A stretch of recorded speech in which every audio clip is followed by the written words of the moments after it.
What's up, everyone? Shredlord back after a small hiatus.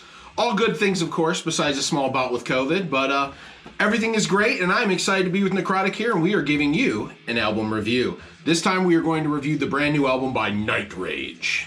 Abyss Rising. This also comes out on the 18th of February on Despots Records. I'm not really familiar with that one, but it is Swedish, and this band sounds very Swedish, though it formed in Greece in 2000, but has since moved to Gothenburg, where pretty much all things melodic death metal tend to come from, and that would make sense because these guys are melodic death metal veterans.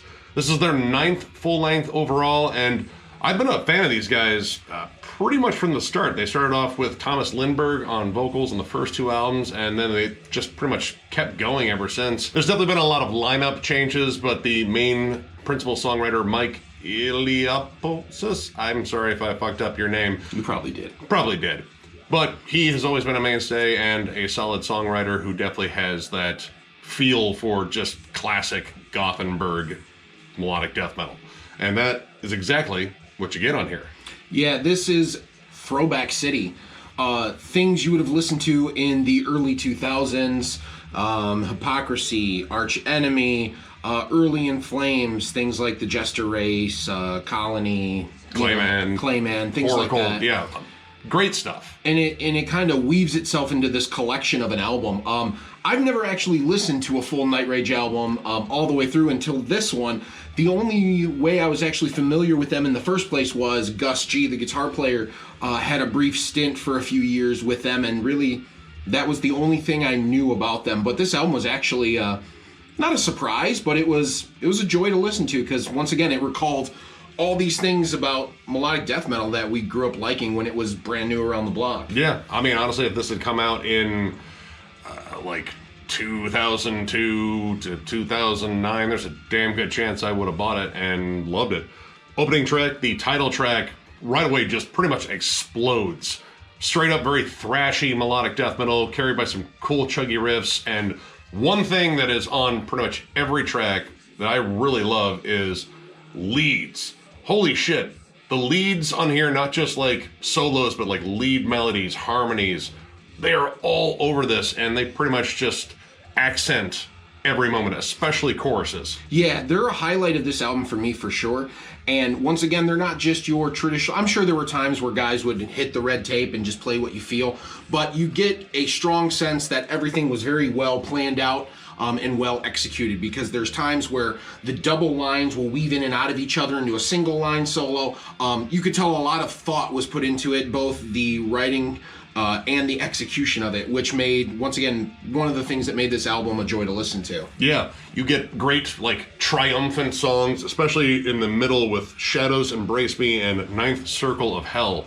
Holy shit, those songs really dial up the epic feel on it and really showcase a lot of cool dynamics that aren't necessarily all over this album. These songs, I think, get a little bit more adventurous. Now, Shadows Embrace Me is the longest song on here, and it's just a scratch over 4 minutes. But somehow within this 4 minutes, they really pack in a lot of cool dynamics. You get a really cool, like, epic intro into a big beefy chug, and then into this stomping gallop that just kills it right there. Like, it's a bona fide mosher, but it kind of just keeps moving and ebbing and flowing with like softer moments, heavier moments. Excellent song, actually one of my favorites on here. And the song Swallow Me, not quite what you're thinking, but going back briefly to the guitars, there is a vibrato, which is the way somebody shakes a note. This dude is an Yngwie Malmsteen fan, rightfully so. Whoever this guy is, he loves that Yngwie vibrato, some of the neoclassical lines, and tracks like, you know, Swallow Me, or even Dance of Cerberus, where you get a little bit of a somber vamp while the guitar starts doing its thing. When the guitars are clean and take their time, it has that beautiful kind of vibrato. Also, the clean parts in all of the songs really are very reminiscent of early In Flames. It really takes me back to the first couple In Flame albums. I particularly like Dance of Cerberus because it does what I would call a fun bait and switch. It starts off with that very somber lead-in. It's like, all right, this is maybe the dreary, slower one, and then it just goes, fuck that, we're thrashing, brings in some blast beats. And this is really cool in terms of the pacing. Like, they kind of, you know, put songs that are semi-similar to one another kind of back to back, but you get a good, like, you know, flow to this album. Like, it doesn't stay on one section too long. It gets, you know, fast and thrashy, back to the mid-tempo chuggers. And that kind of keeps the album fresh. It keeps it interesting. You don't feel like you're going through a lot of rinse and repeat in terms of at least the pacing on the album. Yeah, or hanging on to a part that may be good, but just trying to milk certain things dry and making it boring. This album was just boom, boom, boom, boom, boom. It never left you going, man, I wish they would move on from something, because just when you kind of get settled into something, bam, they're off to the next part. One thing I absolutely love about this album is it is not so melodic that it loses the sense of heaviness. Most of the vocals on here are all harsh.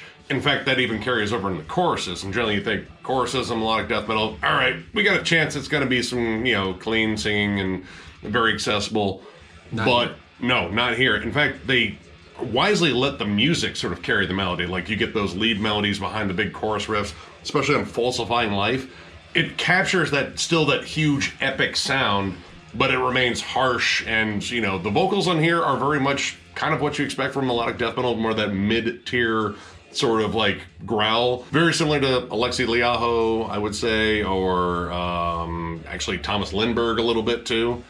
But I like the fact that they stayed away from the clean, you know, choruses, because I think that's just maybe done a little bit too much in melodic death metal.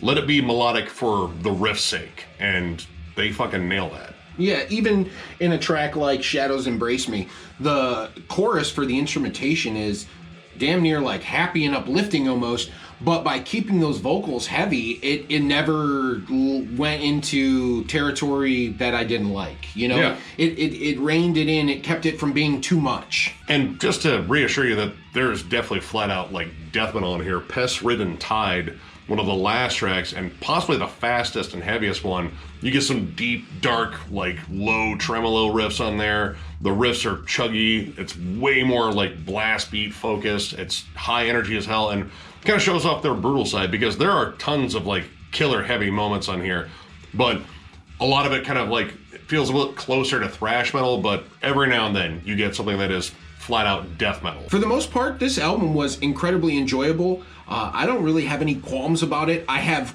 questions, perhaps. So the questions I have are, what are these three tracks about? Those being named Silence of the Darkened Soul, Portal of Dismay, and The Divergent.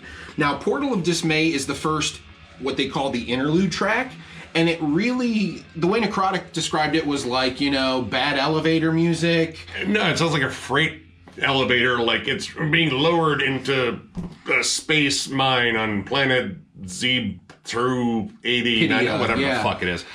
It's just like a little soundscape in there, and it doesn't really lead into the next track very well. Yeah, it's a minute long. It kind of sounds like the background noise that, you know, when you take the Halloween tape of spooky sounds and you hide it in your bushes when you're handing out candy. That's kind of the vibe that I got. Yeah. I don't know if it was necessary to be there. An improvement for me was the Divergent. It was a really cool instrumental, like kind of like a guitar solo individualized track, and there was some really cool clean stuff. For guitar players, if you're familiar with Vinnie Moore, kind of gave me a Vinnie Moore vibe.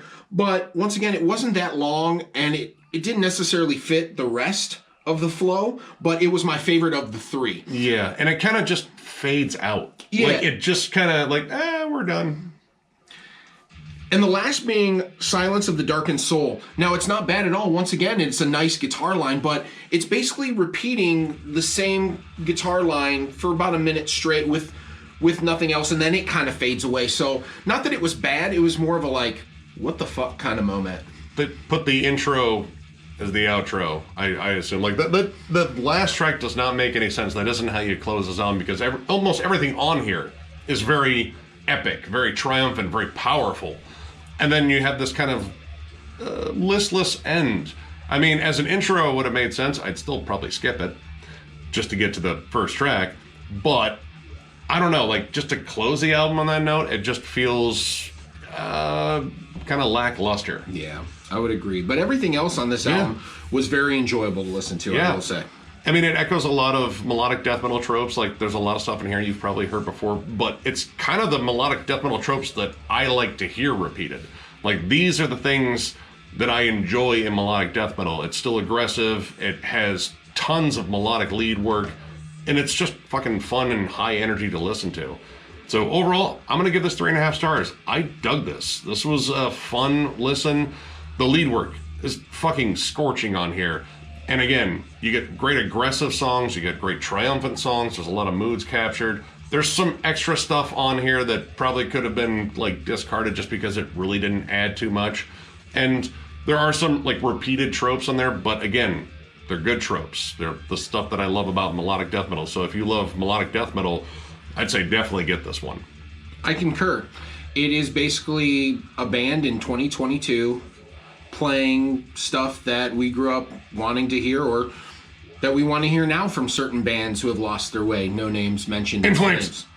And so it's cool. Yeah. Once again, there's some old tropes, but they're great ones. And aside from a couple small tracks, from front to back, this was a very enjoyable listen to. From an instrumentation standpoint, this is absolutely fantastic on all levels, but definitely the guitars steal the show. Yeah. And they drive this, and they do a great job of not only showcasing what they have musically, but never letting that ruin the song. It comes in spurts, and it does a really good job of keeping the song first while enhancing it with all these guitar lines. So I gotta go 3.5 too. This was a very enjoyable listen to, and I will be going back and seeing what I can find from their back catalog until we have new stuff to hear, because I'm probably gonna find a lot of shit that I'm gonna enjoy. Oh yeah, first three albums are solid. So, if you enjoyed this review, give it a thumbs up, and if you are new to the channel, subscribe, because we do stuff like this all the time. We are also on Patreon. If you'd like to help us out there will be a link down below. And as for t-shirts, we are going to be making an announcement this coming week. There's a video we already shot, and we can't wait to show you the whole new design. And this will coincide with a giveaway because we are on the precipice of 10,000 subscribers. That's a large number. That's a lot of pressure. You all right? You good? I think I just pooped a little. Okay, that explains the smell. But yeah, thank you guys for getting us this far. It is kind of jaw-dropping. It's absolutely amazing.